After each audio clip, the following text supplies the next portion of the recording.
धुळ्यातील लाडकी बहीण योजनेतील पैसे परत देणाऱ्या लाडक्या बहिणीचं उपमुख्यमंत्री एकनाथ शिंदे यांनी कौतुक केलंय, तर विरोधी पक्षावरही त्यांनी निशाणा साधलाय। हे सावत्र भाऊ आहेत, आधीपासूनच त्यांचा या योजनेला विरोध आहे असं शिंदेंनी म्हटलंय।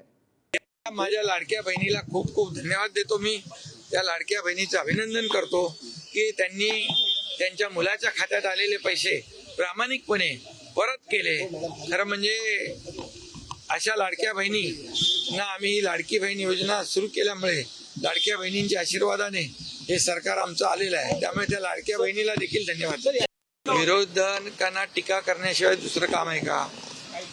लाडकी बहीण योजना जेव्हा सुरू करत होतो तेव्हाही टीका केली, पैसे मिळणार नाहीत, फक्त हे चुनावी जुमला आहे। अरे 5 इन्स्टॉलमेंट दिले, 6वा इन्स्टॉलमेंट पण आमचा दिला। आता याच्यामध्ये कोर्टात गेले बंद पाडण्यासाठी, कोर्टाने त्यांना फटकारलं, बरोबर।